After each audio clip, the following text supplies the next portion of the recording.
Bonjour à tous, ça me fait plaisir de vous retrouver. Je vous laisse cette vidéo d'introduction pour vous présenter un peu la relation que nous avions, ma soeur jumelle et moi. Donc c'était quel type de gémellité nous avions, parce que je sais bien que on est nombreux à être jumeaux, jumelles, mais on n'a pas forcément tous la même façon de vivre notre gémellité. Donc je rappelle pour toutes les personnes là qui découvrent ma chaîne que ma soeur jumelle malheureusement est morte il y a très peu de temps. Il y a 1 mois et quelques du cancer du sein avec une métastase à l'os, et elle a été malade pendant 4 ans.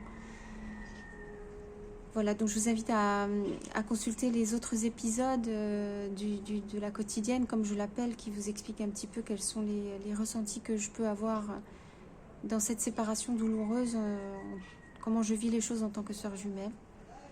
Et puis, donc, cette thématique aujourd'hui d'introduction, c'est vraiment pour vous parler de la relation qu'on a, ma sœur et moi. Et l'idée qui me passait en tête là pendant que je vous laisse ce message, c'est de me dire à quoi ça va ressembler maintenant qu'elle est morte. J'allais dire qu'on est morte, mais à quoi ça va ressembler maintenant la relation qu'on va avoir, moi dans le monde des vivants et elle dans l'au-delà. Parce que la relation, bien évidemment, elle ne va pas s'arrêter là. C'est impossible parce que moi je suis là et je suis vivante, donc je continue de penser à elle. Elle est complètement présente. Enfin, je vais dire, pour moi, j'ai toujours pas du tout intégré qu'elle pouvait être morte. Donc voilà.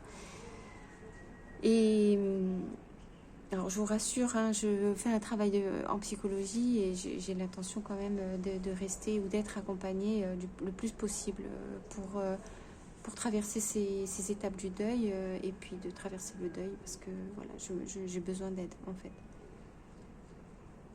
Et notre relation va changer, elle est certainement pas quelque chose qui me fait plaisir. J'avais pas du tout envie de perdre ma sœur et je n'ai pas envie que les choses changent. Maintenant, je suis obligée quand même de me dire que il va y avoir autre chose entre nous. Donc, en attendant, je peux vous parler de ce qu'a été notre relation de gémellité, quel type de jumeaux, jumelles on a été, et ce qui explique pourquoi c'est si douloureux aujourd'hui. C'est que nous étions effectivement des sœurs jumelles fusionnelles. Voilà. Donc, j'imagine bien que vous aussi, probablement, certains d'entre vous connaissez des relations fusionnelles. On n'a pas besoin d'être jumelles pour être fusionnel avec quelqu'un. Mais justement, c'est ce côté très très particulier de la gémellité qui est que ce n'est pas un compagnon de vie, c'est pas une compagne de vie, c'est vraiment un autre morceau de soi, mais qui est complètement différent de soi, mais qui est tellement proche qu'il y a eu... C'est très, très bizarre à expliquer, mais c'est pas soi-même, et c'est en même temps soi-même. C'est très, très, très proche, quoi. Et la majorité de notre vie, on a eu ce besoin justement de se différencier. C'est ça qui est bizarre, c'est qu'on a eu besoin de développer un peu chacune notre personnalité, nos caractéristiques, notre façon de nous habiller. On avait besoin d'aider les autres à bien distinguer qui était Kenza, c'est-à-dire moi, et qui était Selma, donc ma soeur jumelle qui est morte. C'est pas qu'on était identiques physiquement, hein. Quand on était petite fille, oui, on était quand même... Quand on était bébé... Il y a quelques photos où j'arrive pas à être complètement sûre de où est-ce que je suis moi-même. Mais très vite, quand même, on voit la différence. Et les avis ont toujours été très partagés. Tout le monde a un avis différent sur la question. Est-ce que nous sommes identiques, pas identiques? Nous ne sommes pas identiques, mais il y a des gens, moi je ne l'explique pas, mais qui n'arrivaient pas à nous distinguer l'une de l'autre. Donc moi, évidemment, je ne me trouve pas du tout identique physiquement à ma soeur jumelle, elle non plus. Mais ce qui est certain, c'est qu'il y a quelque chose qui nous dérangeait énormément. C'est quand on sortait dans la rue et qu'on marchait ensemble, à côté l'une de l'autre, on avait tout le temps les gens qui se retournaient ou qui nous dévisageaient ou qui vraiment nous regardaient avec insistance. C'est vraiment très, très, très dérangeant, je vous le dis en passant. Il y a sûrement des jumeaux qui aiment ça, mais ma soeur et moi, on est d'un tempérament plutôt réservé, plutôt timide. On n'est pas du tout dans ce type d'extraversion. Et ça ne nous plaisait pas du tout d'attirer les regards comme ça. Parce que ce ne sont pas des regards de quelqu'un qui a envie de te découvrir, qui veut faire connaissance avec toi, ou qui je ne sais quoi. C'est vraiment, on se sentait comme des bêtes curieuses en fait, des bêtes de foire. Et c'était très douloureux. Et ça me provoquait très souvent entre nous deux des disputes et des complications. C'est-à-dire qu'avant de sortir, on était obligé de vérifier si on ne portait pas toutes les deux la même couleur. Même si ce n'était pas les mêmes vêtements. Mais il ne fallait pas que ce soit la même tonalité. Il fallait vraiment que ce soit tranché. Et si par malheur, on s'était chacune habillée sans se consulter évidemment, et qu'on se rend compte qu'on est dans les mêmes teintes, et ben on se disputait pour savoir laquelle des deux devait se changer pour ne surtout pas sortir de cette façon, habillées toutes les deux. Après, bien évidemment, on a pris l'habitude, hein, donc c'était pas compliqué, et puis on ne s'est pas disputé souvent. Mais c'est pour vous dire que c'était suffisamment, comment dire, évident que nous étions jumelles, même si nous n'étions pas identiques. Et pour certaines personnes, elles continueront de me dire, chaque fois que je leur ai posé la question, c'est impossible de vous distinguer l'une l'autre. Pour moi, je lance un prénom au hasard. Il y en a certains autres qui ne se prenaient pas la tête et qui nous disaient Kenza Selma. Comme ça, il y a bien une des deux qui va répondre. Et d'autres personnes, à l'inverse, qui pour elles, une fois qu'elles avaient distingué l'une et l'autre, ne pouvaient plus jamais se tromper.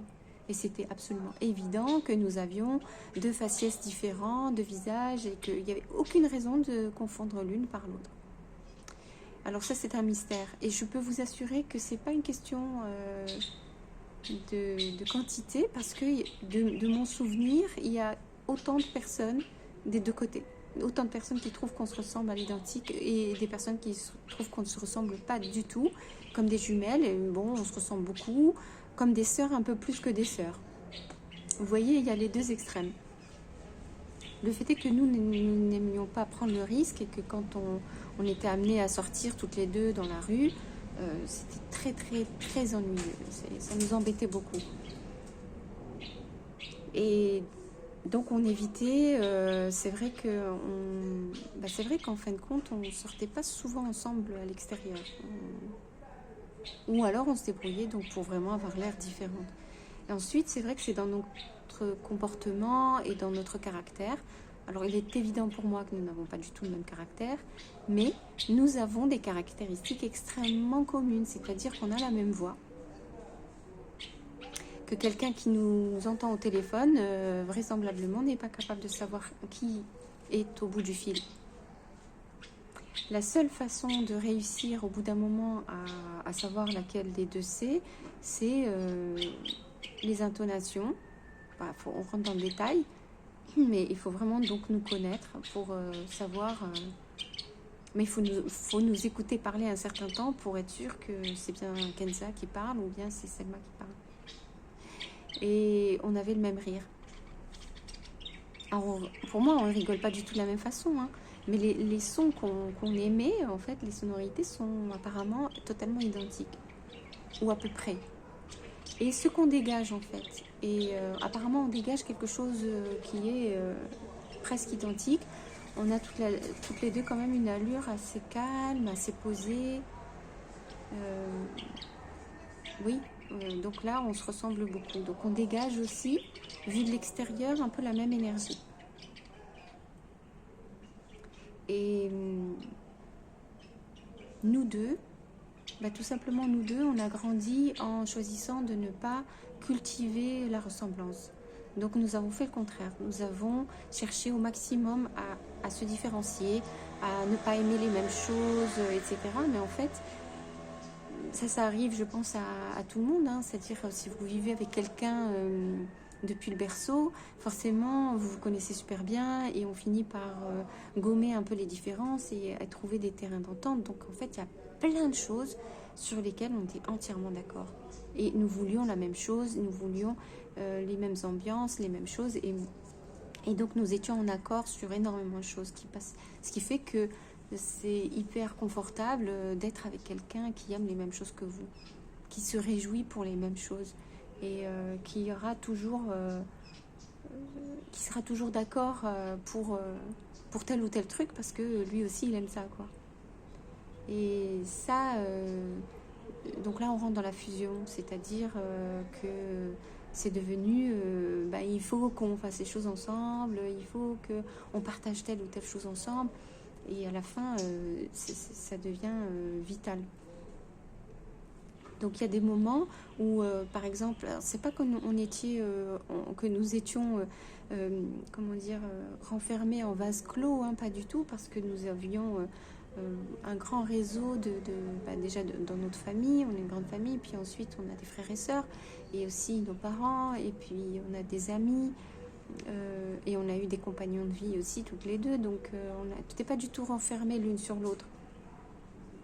Mais le truc unique, c'est que quand tu es vraiment crevé, quand tu es vraiment fatigué de la vie, ou qu'il y a quelque chose qui ne va pas, la seule personne avec qui tu peux vraiment, vraiment relâcher, tout en te disant je ne suis pas dans la solitude. C'est-à-dire le moment où tu as besoin de quelqu'un, parce que tu ne veux pas rester seul, tu as besoin de partager ce qui te tracasse ou ce qui ne va pas, ou l'émotion dans laquelle tu es.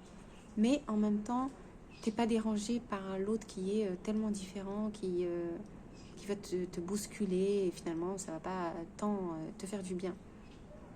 Et c'est ma soeur jumelle. Je savais que je pouvais arriver, paf, je pose mes bagages en gros, je dis ça va pas, et je suis certaine, absolument certaine, que ça va peut-être prendre l'après-midi, la soirée, 2 jours, 3 jours, mais après je vais me sentir bien. Et elle, c'est pareil. Ça, c'est quelque chose que tu peux pas retrouver avec quelqu'un d'autre. Ah, oui, si, heureusement, on a beaucoup de réconfort d'une autre façon, mais ce que je veux dire, c'est qu'étant donné que j'ai d'autres, comme je vous dis, d'autres relations affectueuses, amicales et compagnie, pour moi, il n'y a aucune comparaison. Il n'y a aucune comparaison avec ça. Ça ne veut pas dire que les autres, je ne les aime pas. Au contraire, j'en ai vraiment, vraiment besoin parce que ça nourrit un autre terrain à l'intérieur de moi et c'est indispensable. Mais ça, ce côté d'être sûr, d'avoir quelqu'un avec qui tu peux te mettre, mais totalement en confiance, tu peux totalement être transparente, dire vraiment tout ce que tu ressens, tout ce que tu penses, mais tout, quoi. Et te sentir en confiance, oui, c'est ça, en sécurité. Donc nous étions ce type de jumelles, donc totalement dans la confidence, dans une très très grosse transparence de notre vie, de ce besoin de partager tous les événements qui nous arrivent au quotidien. Ça veut dire de communiquer tous les jours. Alors il y a des périodes où on habitait ensemble et des périodes où on n'habitait pas ensemble. Et les périodes où on n'habite pas ensemble, on a communiqué chaque jour. Et chaque jour par des messages... Et on se voyait toutes les semaines. C'était pas possible de pas se voir. On a habité tout le temps dans la même ville, la majorité du temps, à l'exception des moments où je suis partie en voyage, où elle est partie en voyage, où là nous ne pouvions que communiquer, et donc quotidiennement par les réseaux sociaux, mais on ne pouvait pas se voir parce qu'on était éloignés. Et quand nous étions petites filles, c'est vrai que nous dormions dans la même chambre. Nous étions sur un lit superposé, elle était au-dessus, moi j'étais en dessous.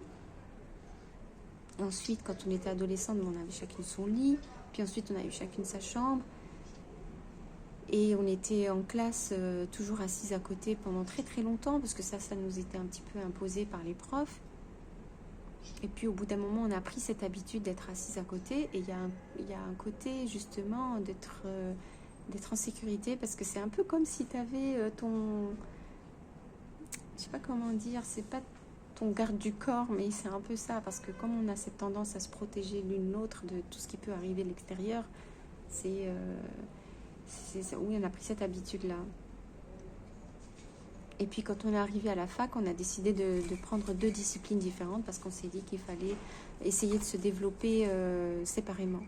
Donc j'ai choisi une thématique une discipline, et puis elle en a choisi une autre, et nous avons donc commencé à c'est très drôle, mais donc à fréquenter des gens qui ne se connaissaient pas eux-mêmes. Et ce qui est très drôle, c'est qu'à un moment, quand j'étais à l'Institut de géographie à Paris, et qu'elle sortait de la Sorbonne Elle était en droit à ce moment-là et elle passait devant mon bâtiment de cours, donc, et qu'il y a des gens qui la voyaient et qui venaient me voir le lendemain quand je venais et qui me disaient, mais écoute Kenza, je comprends pas du tout, je t'ai vu passer hier, mais il y a un truc qui va pas, t'avais les cheveux super longs, c'est toi, mais en même temps c'était pas toi. Et moi je riais parce qu'à cette époque-là j'avais les cheveux très courts et ma soeur jumelle avait les cheveux très longs, très très longs. Et je riais parce que je disais, bah, en fait, vous m'avez pas vu moi, vous avez vu ma soeur jumelle. Et c'est là où je vous dis qu'il y a quand même ce côté, quand même similitude, parce que ils savaient pas que j'avais une soeur jumelle forcément. C'est pas forcément des gens que je connaissais moi, personnellement, mais qui avaient vraiment besoin de venir me le dire. Et ça, c'est des choses assez drôles. Donc voilà, c'était ce type de relation et nous étions extrêmement proches l'une de l'autre. Vraiment très très proches. Et puis quand elle a déclaré sa maladie, c'était évident qu'il fallait on affronte ça toutes les deux. Au départ, ça n'a pas été ma première réaction. Au départ, j'ai vraiment tellement pas pris ça au sérieux en me disant un cancer ça se guérit, de toute façon c'est pas grave, que je lui ai dit ben tu vas faire ce qu'il faut toute seule et enfin, tu fais ce que tu veux et puis moi je vais continuer. J'étais en plein milieu d'un projet en fait au Québec et je voulais pas arrêter. Mais très vite elle m'a dit écoute ça va pas être possible, j'ai besoin de toi, il faut que tu restes avec moi. Et là j'ai compris que c'était grave et qu'elle avait peur. Donc j'ai dit ok et à partir de là ben, on a passé les 4 ans de sa maladie ensemble. Et alors on a été dans une fusion encore plus forte que ce qu'on a vécu avant. Et là par contre c'est vrai qu'on était assez en vase clos toutes les deux. On a été assez isolés parce que nous-mêmes nous étions dans un petit coin de Bretagne, assez isolés. Et puis ben, la maladie éloigne les gens, ça fait peur et ça je le comprends. Mais ça fait peur en fait. Et les gens s'adressaient à moi, ils s'adressaient pas à elle. Et c'était pas évident. Donc ça c'est un côté douloureux, très douloureux, parce que j'aurais aimé que les gens aient plus la possibilité de communiquer avec elle, la soutenir, lui parler et la ramener un petit peu vers le monde des vivants. Et elle luttait toute seule en fait pour tenir le coup et moi j'étais là pour l'aider, mais on était exténuées toutes les deux et voilà, toutes les deux on a une force limitée quand même, donc voilà, c'était un petit peu un regret qu'elle n'ait pas été plus entourée, que la maladie fasse peur à ce point et que les gens se soient éloignés d'elle. C'est quelque chose qui arrive. Moi je peux pas en vouloir aux uns et aux autres parce que je sais que c'est très dur, mais je sais que ça lui aurait fait du bien et que c'est comme ça. Donc nous étions pendant 4 ans vraiment dans une très très grosse fusion. Et c'est pour ça que je vous dis que là, quand elle est morte, je ne m'attendais pas à ce qu'elle meure. Et je ne l'ai pas encore compris maintenant. Je suis encore comme, vous savez, quand quelqu'un a fait un marathon qui court. Moi, j'ai jamais fait de marathon, mais j'ai le sentiment que tu cours. Et à un moment donné, tu marches un peu pour ralentir quand tu es arrivé à la fin. Parce que tu peux pas arrêter brutalement en fait de courir et tu marches et tu as encore la tête qui bourdonne parce que tu es encore dans l'effort et tu n'as pas encore compris que tu es en train de t'arrêter. Et là, moi, je suis dans cet état-là, c'est que je ne suis pas encore arrêtée. Donc j'ai l'impression que ma soeur est quelque part derrière, qu'elle est encore vivante, qu'elle est encore dans le besoin de l'aide, que je peux encore faire quelque chose, qu'il faut que je tienne le coup. Et je suis un peu hébétée. Et j'ai pas vraiment compris là que je suis vraiment en train d'arrêter cette course-là et que la fusion que nous avons, pour l'instant, elle est bizarre parce que je continue de lui parler tous les jours, mais vraiment, plusieurs fois par jour, je m'en fous, je m'assois, je lui parle, je lui dis Selma, écoute voilà, ça c'est dur pour moi, ça me dérange, qu'est-ce que je peux faire pour ça? Et bon, bien sûr, je n'ai pas de réponse, je n'entends rien. Je la vois pas, mais je suis persuadée que je suis dans la capacité de recevoir des signes de l'au-delà. Ça, c'est un autre sujet que j'aborderai dans une autre vidéo. Et je suis persuadée que que nous continuons à communiquer, mais d'une autre façon. C'est moi maintenant qui dois apprendre un nouveau langage et c'est difficile parce que je sais pas si j'en ai les capacités et puis aussi et ben parce que pour l'instant, vu que j'ai pas compris qu'elle est morte, ça me suffit. Mais est-ce que ça va être suffisant quand, au bout d'un certain temps, je la verrai plus et le temps va passer. Rien que de vous dire ça, j'ai un haut le cœur, j'ai mal au niveau du sternum. Là, j'ai du diaphragme qui se serre. Là, je me dis 3 ans vont passer, 4 ans vont passer, 5 ans. Comment c'est seulement possible que pendant tout ce temps-là, je ne vais pas la voir? À moins qu'elle se manifeste devant moi, et sincèrement, je trouverais ça super chouette si elle peut le faire. Mais je pourrais pas la prendre dans mes bras, je pourrais pas lui parler, je pourrais pas faire tout ce qu'on fait d'habitude quand on se pose toutes les deux pour dîner ensemble, regarder un bon film, se raconter nos histoires, discuter pendant des heures, s'entraider. Tout ce qu'on a pu faire pour s'entraider, c'est incroyable. Et ça, je sais pas comment ça va être possible. Donc, ça va être dur. Voilà. Je suis arrivée au bout de cette vidéo pour vous présenter un peu le type de gémellité que nous avions, le rapport de jumelles que nous avions, ma soeur et moi, le rapport fusionnel et dans l'amour, mais dans un tel amour l'une de l'autre, même si ça ne nous empêchait pas de nous disputer pour plein de choses, mais c'était toujours un tel réconfort de se retrouver toutes les deux, de pouvoir se parler. C'est quelque chose d'inouï. Je vous encourage, s'il vous plaît, si vous êtes dans cette situation de fusion ou de gémellité ou les deux, de me laisser des commentaires, de partager avec moi comment vous avez vécu et vous vivez votre gémellité, comment vous pourriez décrire, vous, avec vos mots à vous, cette espèce de relation très fusionnelle, très proche, de confiance, de sécurité, ou à l'inverse, si c'est pas du tout ça que vous avez vécu. Dites-moi comment ça se passe pour vous. Et vous avez la possibilité de vous abonner à cette chaîne, ça me ferait très plaisir et ça m'encourage moi à continuer ces témoignages. Je vous invite aussi à consulter les précédents épisodes sur le jour depuis la mort de ma soeur jumelle. Je vous embrasse très fort et je vous dis à très vite.